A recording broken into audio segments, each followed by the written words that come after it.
ऋषि सूत जी एक बार अपनी तीर्थ यात्रा के दौरान नैमिषारण्य पहुंचे। वहां उन्होंने तपस्या में लगे कई ऋषियों को पाया।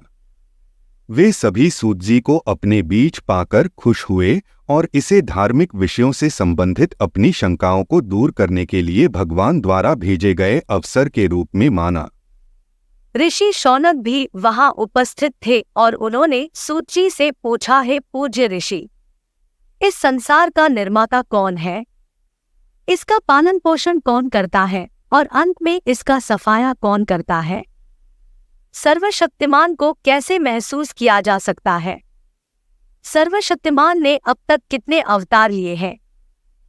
कृपया हमें इन सभी चीजों के बारे में प्रबुद्ध करें जो रहस्य में डूबी हुई है। सूत जी ने जवाब दिया, मैं आपको गरुड़ पुराण की विषय वस्तु के बारे में बताने जा रहा हूं, जिसमें भगवान विष्णु की दिव्य कथाएं हैं। इस विशेष पुराण का नाम गरुड़ के नाम पर रखा गया है क्योंकि उन्होंने ही ऋषि कश्यप को पहली बार इन कहानियों को सुनाया था। कश्यप ने बाद में उन्हें ऋषि व्यास को सुनाया। मुझे इन दिव्य कथाओं के बारे में ऋषि व्यास से पता चला। भगवान विष्णु सर्वशक्तिमान और सभी सृष्टियों के स्रोत हैं। वह इस संसार का पालन पोषण करने वाले और विनाश करने वाले भी है। हालांकि वह जन्म और मृत्यु के बंधन से परे है, फिर भी वह पापियों के अत्याचार से दुनिया की रक्षा के लिए अवतार लेते हैं। उनका पहला अवतार शाश्वत किशोर सनत कुमार और अन्य लोगों के रूप में था जो सभी ब्रह्मचारी और अत्यंत गुणी थे। भगवान विष्णु ने हिरण्याक्ष नामक शक्तिशाली राक्षस से पृथ्वी की रक्षा के लिए वराह के रूप में अपना दूसरा अवतार लिया, जिसने पृथ्वी का पाताल लोक में अपहरण कर लिया था। नारद के रूप में अपने तीसरे अवतार में उन्होंने निष्काम कर्म, परिणामों की परवाह किए बिना अपने कर्तव्यों का पालन करना के गुणों का प्रचार किया। नरनारायण के रूप में अपने चौथे अवतार में उन्होंने धर्म या धार्मिकता के संरक्षण और प्रचार के लिए कठिन तपस्या की। भगवान विष्णु का पांचवा अवतार कपिल के रूप में था, जिसे उन्होंने सांख्य शास्त्र की रक्षा के लिए लिया था, जो विलुप्त होने के कगार पर था।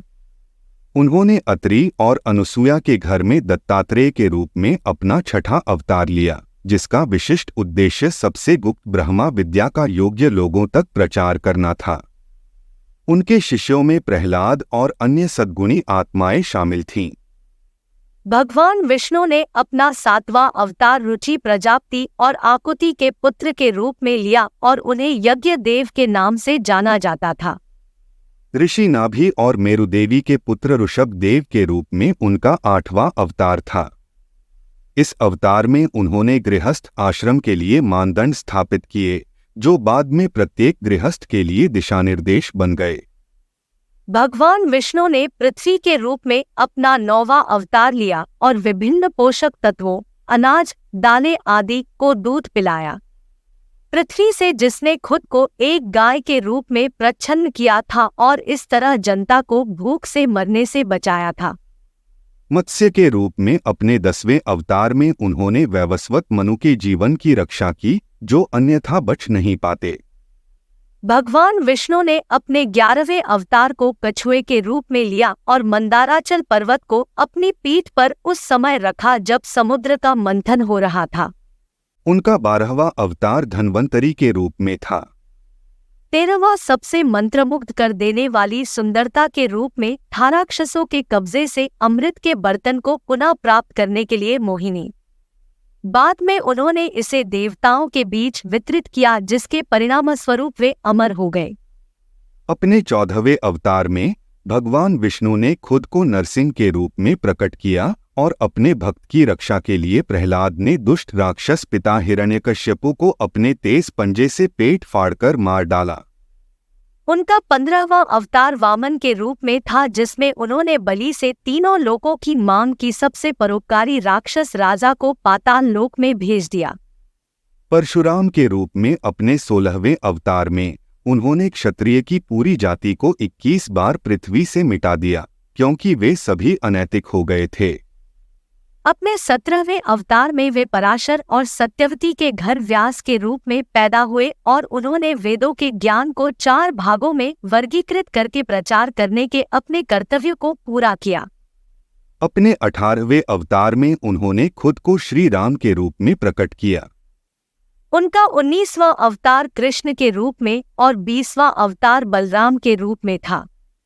वह बुद्ध के रूप में अपने 21वें अवतार को अनुष्ठानों के खिलाफ उपदेश देकर और यह साबित करके कि एक साधक के लिए उनसे बंधे रहना उचित नहीं है, मानव जाति को पुण्य पथ पर वापस लाने के लिए लिया। भगवान विष्णु कल्कि के रूप में अवतार लेंगे और पृथ्वी को पापियों से मुक्त करने के लिए विष्णुषा नामक एक ब्राह्मण से उनका जन्म होगा। धन्यवाद। आप देख रहे थे गॉड ब्लेस टीवी हिंदी। हमारे साथ जुड़ने के लिए सब्सक्राइब अवश्य करें।